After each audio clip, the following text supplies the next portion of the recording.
he came back to the hotel that he booked for me, where he slept with me there. And because I knew and I saw that he was already with other girls in Cape Town, I just suggested that we stay using protection because he really wanted at that time to not use protection. And I had really asked him that we have never at any point not used protection. So why is it supposed to change right now? It's not like we're still going to be in a relationship or we're still going to create a relationship. There's nothing going on between us. It's just a simple sneaky link. So that's when he forced himself. He was super drunk. Let me just inform you guys on that one. He was very drunk. He was very intoxicated.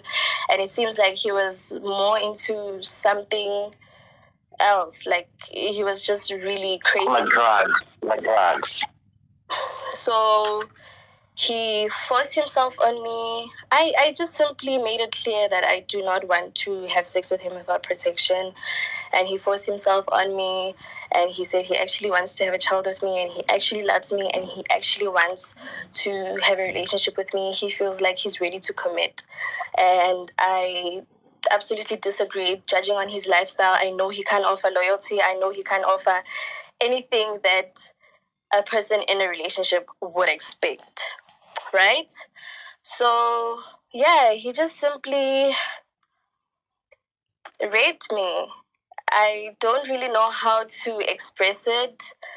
As I'm very close with my manager, it was more, I was more open with him and I was able to like share like the full details as you guys have seen on the screenshots that he was hardcore. And I cried. I really cried. And he just didn't care. It was like kind of like a turn on to him and he just continued doing whatever that he was doing and it lasted for I think an entire hour. So he said on the podcast that we were in a relationship, but also he switched and said we were sneaky linking, and he said he didn't rape me because it was just a boyfriend and girlfriend like sleeping on one bed. But to me it was not like that. He forced himself to me and he really said he wants to have a child with me. So I can say I passed out through after that, and in the morning when I woke up he wasn't there. But when I had to go downstairs to get food, I figured that there were securities that were actually looking out for me and waiting for me and just like making sure that I have everything sorted and everything everything that I needed. I could have like informed them on it. So yeah, he didn't allow me to go out. He didn't allow me to buy pills. He didn't allow me to do anything at all I could do is go downstairs to have breakfast, have dinner, have lunch by the restaurant and come backstairs. Simple as that. Whatever that I needed, maybe a makeup artist to create content, I could do that inside the room. He made it clear. So 2 weeks down the line, I test. I'm not positive. 3 weeks, 4 weeks, I test, and I'm actually positive. I informed him, and I've never seen someone so excited before. We like, as much as we were not close, but he just automatically felt so close with me because I was pregnant and without my own concern, actually, without my own allowance. So yeah, he was excited about it. He told me he's going to be able to maintain the child. I shouldn't worry because that was one of my biggest worries, like how are we going to deal with this? Because I just started with my career. It was January. I started being a DJ by what? October. Yeah. So I was focusing on that more. I really had a whole vision for myself. I really wanted to grow and be bigger, you know. But this thing was actually going to put me at pause completely. So it was an entire sacrifice for my own career. So what happens is he apologizes for the rape, and to an extent that he brings a psychologist because he saw that it actually affected me. and he brings us a psychologist, so a psychologist could speak to us, and he's confessed that he's overly on drugs. His mind is going crazy. He didn't know it was wrong. He didn't know what he was doing, so he's apologizing, and he was telling the therapist that he really wants to change and become a better person. And he says that he feels like I can really be the perfect person for him because I'm understanding and I'm not like complaining and I'm not insecure. And the only reason why I wasn't insecure about his moves is because we were sneaky linking. It was a simple sneaky link, no feelings attached. So maybe girls are used to getting attached when they sneaky link with him, but I know my boundaries. If we're gonna keep to this, it's gonna be like that, right? So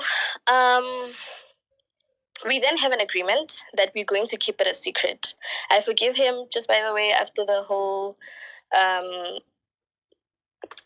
therapy session. I forgive him about everything, and we still sneaky linking. There's no relationship. Even if he said his feelings about me, he told me how he feels. It didn't change like how I felt and how I felt like his lifestyle wouldn't really sustain a relationship. So we then have an agreement that we're going to keep it a secret until I give birth. So we have a healthy pregnancy and keep everything away from the limelight. So as a result of that, from April, I was going to stop my work so people won't like pick up, right? April was when I started showing. That's why I'm saying April. So from January, February, March, like I didn't show at all, so I was just continuing with my work. But April, that's when everything just started. So as a result of that, we had an agreement that we're gonna stop. So he promised to pay for me, as I couldn't pay for myself, like simple things like grocery. Obviously, I'm gaining weight, new clothes, and obviously my rent, which is the most important part. So the amount agreed between us was supposed to be 50K monthly, and even that amount isn't what I make monthly from my work, as I charge 10,000 for one set, like an entire set. So it was still not enough, but I was very grateful for it, you know. But he failed.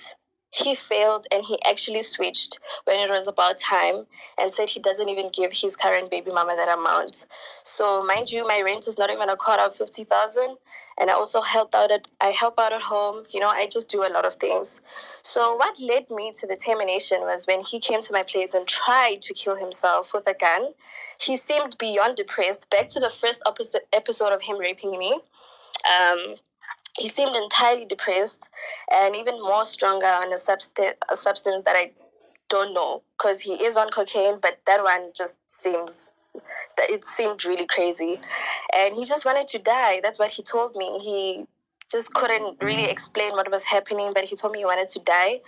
And I kicked him out of my place that day, and I was just scared. So I chose to terminate because I didn't want my baby to grow in such an environment where there's going to be threats, where I'm always going to be threatened about his life, you know. So I just didn't want that for myself.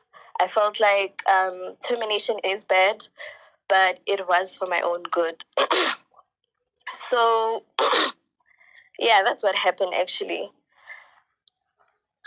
for the termination and the how the pregnancy started and how the termination got on. Can you hear me? Yes, we can hear you, babes. Okay, we can move forward to possibly what happened on Sunday. If you have nothing to add about the whole situation, take us through the Sunday situation up to the arrest and whatnot. Okay. So I just want to clarify firstly that on the podcast with you and him, he did say I did spend his birthday with him in April, but unfortunately that's false because that was the first week of April, and that I was actually admitted in hospital. So 2 months down, after being admitted, because after that we cut all ties, because I didn't want to stay with someone who would threaten his life, and either way he didn't want to help me support the baby at all. He just switched. So I just didn't see any necessity to stay with him. Like there was absolutely no reason. So 2 months down, he calls me, and I just really didn't want to entertain it, because I was already going through a healing process. I was already traumatized from the whole termination. It's not as easy as it sounds. It's a traumatic experience, and that was one of my most traumatic experiences. So I told myself I'm just gonna move on from everything. I want to heal, and I was really at peace. I was really at peace. But he continued calling, different calls, and he told me he's ready for commitment. He took me out, and it just really seemed genuine, not knowing that it was actually going to get worse. I honestly didn't know it was going to get this worse. So then we started an entire relationship, meaning communication on a daily, spoils, fun. Yes, we had our differences, moments where we would break up and get back together, but it was an actual relationship, right? So everything changes last week when I go to a meeting. I just want to make everyone clear that when you are in a relationship with someone, you actually contribute to their success. But he is just completely jealous. It's like I'm supposed to stay home and like be a hobo, and like I'm not supposed to do anything, and he claims that he is the provider, but I don't see anything on the table. So I went to a meeting, a very important meeting that had to actually put bread on my table, and he video called me coincidentally when I was at a meeting, so I couldn't get back to him. And just because I couldn't get back to him, he assumed that I was busy with someone. That was his assumption. Nothing changed it. And it was 3 p.m. Just by the way. I was at a restaurant by La Parada, which is close to my place. So it didn't even take 30 minutes for me to get back to him and inform him that I was in a meeting. So he concluded that I was cheating on him, and he never spoke to me for days. He didn't speak to me for days. And in my mind, I know my worth. I'm not going to force myself. I pay my own bills. Um, this also really benefited me a lot. This meeting, it was to put bread on my table, something that he can't even do. So I didn't care. Like, I'm just really focusing on myself. And then I asked him for a specific amount 2 days after he decided to stop communicating with me. And I put the screenshot out actually that he said he's broke, and my response was okay. Simple, okay. I asked him for money. My response was okay because he didn't have it. So this thing of him saying I'm always asking him for money, whatever, everything changed when we got into a relationship, because now it's more about loyalty, building each other, growing together. It's not about money anymore. So the sneaky linking stopped a long time ago, meaning I stopped asking him for money. So, what happens? Sunday. What happens on a Sunday?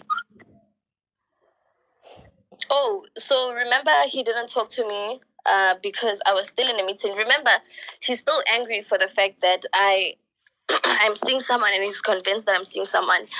So he decided to come to my place. And when he doesn't even inform me that he's coming to my place. The manager tells me that me and Bemzi are actually outside your door. So open your door. So it shows that they firstly came into my place without my permission.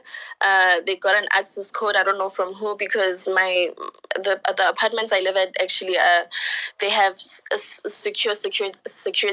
So I don't know if maybe they spoke around with the security guards, but they just told me that I'm there by the door.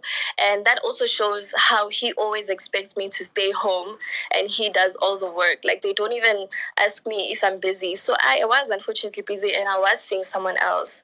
And I think that changed everything when he found out that I was actually seeing someone else. Because when I came back, because he waited from morning, when I came back, I was wearing a bonnet, as you guys saw in the video, small dress with sleepers. So it just got him like he just got crazy. Like everything just switched up.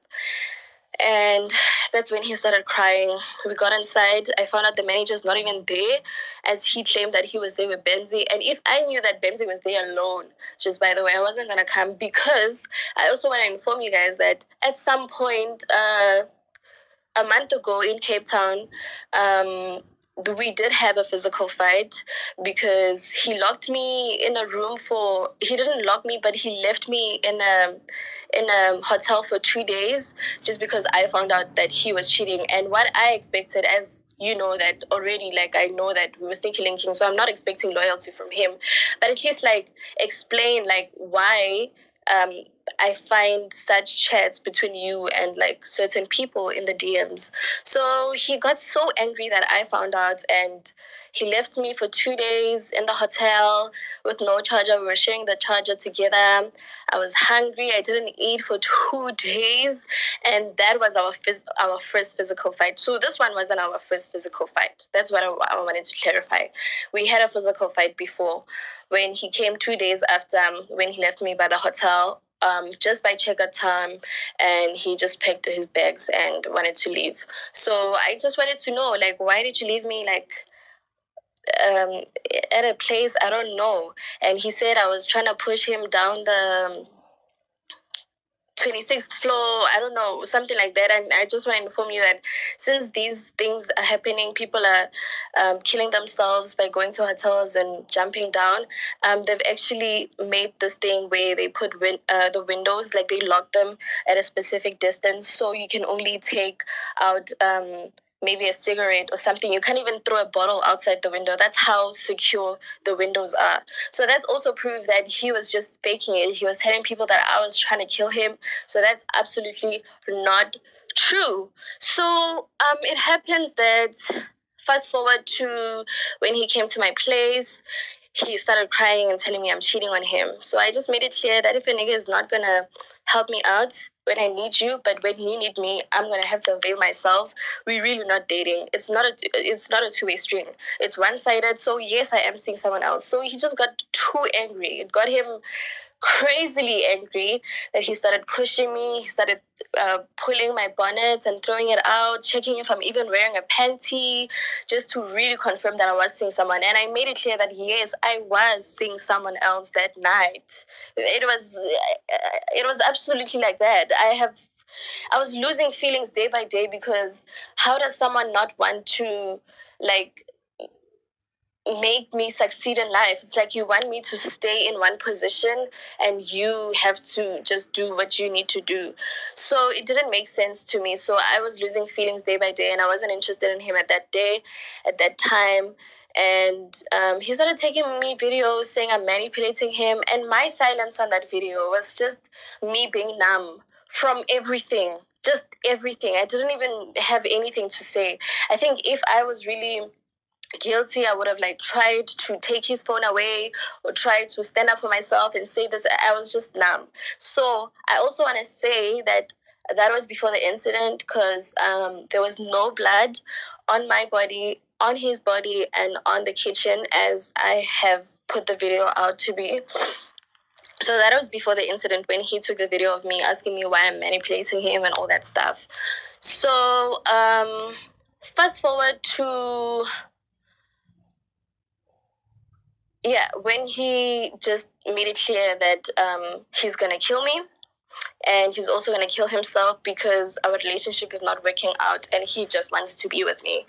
So he's gonna kill him, and he's gonna kill me and then kill himself. So my thing is, you have a son, you have a child. So practically, when you have a child, you're not living for yourself anymore. So I'm advising him that, like, you're living for someone. So even if you kill me, I have siblings that are looking up to me. So why would you be so selfish? If it's not working, it's simply not working.